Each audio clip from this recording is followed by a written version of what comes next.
congratulations. Yeah, I thought you did a great job in this. And I wanted to ask, I mean, you are the newbie on set here. So what was it like? How did they welcome you?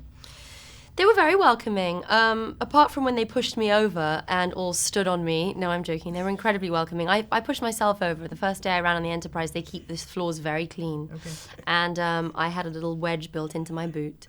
And I came bounding on the Enterprise with all the energy JJ wants you to have. And I just went upended. And then they laughed at me, and then everything was kind of... Well, that was your initiation. I guess it's an icebreaker. Absolutely. How much Trekkie do you have in your blood?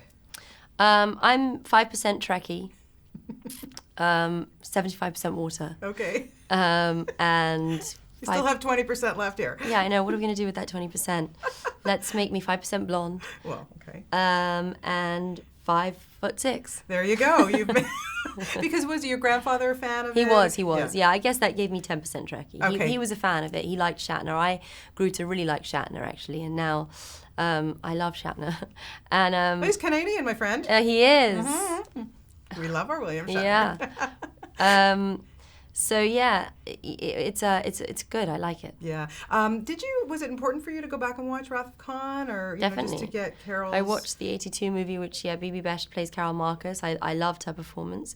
She obviously went on to invent the Genesis Project, so she's a pretty clever lady. Yeah. And yeah, so I did watch it. Yeah. Working with somebody like J.J. Abrams, I just admire that man so much. He's so amazing, and I was telling him, he brings families together for the most part of the stuff that he does.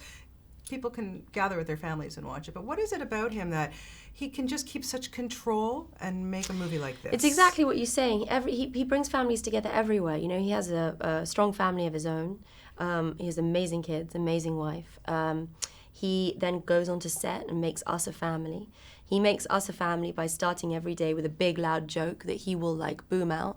Sometimes he'll have everybody just break into applause, which being English I found really weird. I was like, what are we clapping at? Nothing. I was like, oh, naturally, we all just applaud at nothing. But he would, and that's kind of a very tribal, primal way of uniting everyone. And he just has the ability to unite. He's a leader, I guess. In a war, he'd be the general. Yeah. Is it kind of a relief or something great where you have to be very tight-lipped about a project? You can't talk about it while you're making it or anything. People are like, oh my God, you're in a Star Trek movie, tell me about it. But you can't. Is that kind of a relief for you not to have to talk about something? Or hard, Yeah, it's definitely complicated making sure that you preserve the integrity of the film and give people something to be surprised by. But at the same time, you just want to spill the beans. You just want to say it all. So it's 50-50. Yeah. We've been seeing you doing so many great projects, and I know you've got a bunch coming up. But when was it, Alice, that you knew you wanted to become an actor? Was there a movie you watched or, Yeah, I was doing a play when I was 12 called 12th Night. I played Olivia.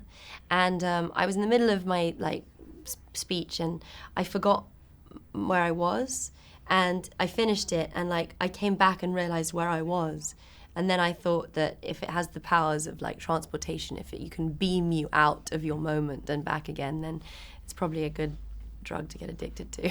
And look at you got beamed into an amazing movie here. I did. Very lucky. You have a movie coming out with Neil LaBute. I know it just was at Sundance. And, Tribeca. Tribeca, I'm sorry. No worries. Yeah, they're all the same. They all mesh and all these Me festivals. Too. But he is just an unbelievable writer. I've seen all of his stuff. I've seen his stuff on Broadway and everything. And my God, just working with a director like that, what was it like to you? It was a very different experience to working with JJ. It was three of us. It was Stanley Tucci, Neil, and myself. It was a very intimate experience.